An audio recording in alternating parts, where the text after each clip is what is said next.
Dr. Swaminathan, Head of Liver and Multi-Organ Transplant Robotic GHPP Surgery, Kaveri Group of Hospitals. இன்னைக்கு நம்ம இங்கே கூடியிருக்கிறதுக்கு காரணம் வந்துட்டு we wanted to tell about this 4-month-old baby. நம்ம வந்து இங்கே காவேரியில் டிரான்ஸ்பிளான்ட் பண்ணியிருக்கோம்.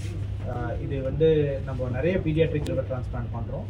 ஆனால் இதில் என்ன சிறப்பம்சம்னா இது வந்து 4 மாத குழந்தை, அதுவும் வந்து less than 5 kilos வெயிட்டில் இருந்த குழந்தை. இவங்களுக்கு வந்துட்டு பிறப்புலேயே லிவரில் இருக்கக்கூடிய பித்தக்குழாய்கள் பாதிக்கப்பட்டனால அவங்களுக்கு ஜாண்டிஸ் உருவாகி லிவர் ஃபெயிலியர் ஆகி ஒரு 4 மாதத்தில் நம்மக்கிட்ட வந்து பார்த்தாங்க. அவங்களுக்கு உடனே நம்ம வந்து டிரான்ஸ்பிளான்ட்டுக்கு ஏற்பாடு பண்ணி அவங்க அம்மா வந்து அவங்க கல்லீரலில் ஒரு சின்ன பகுதியை தானம் கொடுக்க முன் வந்தனால அது நம்ம கவர்மெண்ட் அப்ரூவல்லாம் எடுத்துட்டு அவங்களோட அம்மா கிட்ட இருந்து ஒரு 110 கிராம் லிவரை வந்து எடுத்து லெஃப்ட் லோப் ஆஃப் லிவர்லேருந்து இடது பக்கத்துலேருந்து ஒரு 110 கிராம் லிவரை எடுத்து அந்த குழந்தைக்கு நம்ம வந்து அந்த டேமேஜான அந்த கல்லீரலை முழுக்க வெளியில் எடுத்துட்டு இந்த சின்ன பகுதி கல்லீரலை கொடுக்கணும். ரொம்ப கிரிட்டிக்கலான போர்ஷன் என்னென்னா அந்த லிவர் 110 கிராம் உள்ளே பொறுத்ததுக்கே மிகவும் சிரமமாக இருந்தது.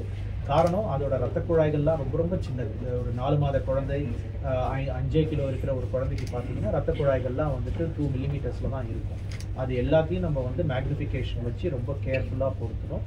இதுக்கு மயக்க மருந்து கொடுக்குறதும் ஒரு சேலஞ்சிங்கான ஒன்று. 8லேருந்து 10 மணி நேரம் அந்த குழந்தைக்கான அந்த ஒரு மயக்க மருந்து கொடுத்தது அந்த அம்மாவுக்கும் அந்த லிவரை டொனேட் பண்ண அவங்களுக்கும் நம்ம வந்து லாப்ரோஸ்கோப் மூலமாக அந்த லெஃப்ட் பகுதியான அந்த கல்லீரல் நம்ம எடுத்தோம். அந்த குழந்தைக்கு அதுக்கப்புறமும் ஆப்ரேஷனுக்கு அப்புறம் அடுத்த ஒரு 20 நாட்கள் அந்த குழந்தைய வந்து ரொம்ப கேர்ஃபுல்லாக எந்த ஒரு காம்ப்ளிகேஷனும் வராமல் அந்த குழந்தைய வந்து நம்மக்கிட்ட இருக்கிற அதிநவீன இன்ஃப்ராஸ்ட்ரக்சர் மூலமாகவும் எக்ஸ்பர்டீஸ் மூலமாகவும் நம்ம liver transplant ICU team doctor Vigneshwaran, நம்ம பீடியாட்ரிக் இன்டென்சிவ்ஸ் டாக்டர் சிவராமன் இவங்கெல்லாம் சேர்ந்து அந்த குழந்தைய ரொம்ப கேர்ஃபுல்லாக பார்த்து எந்த ஒரு காம்ப்ளிகேஷனும் வராமல் ஒரு 20 நாளில் அதை நம்மளால் டிஸ்சார்ஜ் பண்ண முடியுது. இன்னொரு முக்கியமான சிறப்பம்சம் என்னென்னா இது எல்லாமே முழுக்க நம்மளோட முதலமைச்சர் காப்பீடு திட்டம், விரிவான காப்பீடு திட்டத்துக்கு கீழே நம்ம பண்ணனால அந்த குழந்தைக்கும் அந்த அம்மாவுக்கும் ஆப்ரேஷன் முழுக்க இலவசமாக நடந்தது. இதுக்கான வசதிகள் நம்ம காவேரி ஹாஸ்பிட்டலில் இருக்குது. இது அடல்ட்ஸ் குழந்தைங்களுக்கு எல்லாருக்குமே இந்த வந்து வசதி நம்ம காவேரி ஹாஸ்பிட்டலில் செஞ்சுருக்கோம். சார், இதுக்கு பேஷண்ட் வந்து நார்மல் லீட் பண்ணுவாங்க, அதை பற்றி சொல்கிறீங்க. அதுக்கப்புறம் வந்து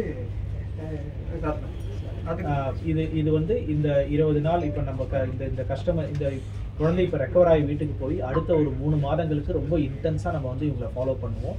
லிவர் நல்லா உடம்புல செட் ஆகிருக்கா எல்லாத்தையும் பார்த்துட்டு இந்த மாதிரி குழந்தைங்களுக்கு நம்ம வந்து கல்லீரல் மாற்று அறுவை சிகிச்சை செய்யும் போது இது ஜெனட்டிக் கண்டிஷன். அதனால் ஒன்ஸ் நம்ம புது லிவர் கொடுத்ததுக்கப்புறம் இவங்க ஒரு நார்மல் லைஃப்க்கு திரும்பி போயிடுவாங்க. இவங்க நல்லபடியாக எல்லா குழந்தைங்களை போலையும் வளர்ந்து ஸ்கூலுக்கு போய் மற்ற எல்லா வேலைகளும் செஞ்சு நல்லா படித்து நார்மலாக எல்லா குழந்தைய போலையும் வாழ முடியும். இவங்களுக்கும் இப்போ டாக்டர் சிவராமன் முன்னாடி குறிப்பிட்ட மாதிரி இந்தியாவில் செஞ்ச முதல்ல செஞ்ச குழந்தையெல்லாம் வந்து இன்றைக்கி வந்து டாக்டருக்கே படித்து முடிச்சுட்டு இன்றைக்கி நார்மல் லைஃப்பை லீட் பண்ணிகிட்டு இருக்காங்க. இது வந்து ரொம்ப காமனாக வெளிநாடுகளையும் செஞ்சுக்கிட்டு தான்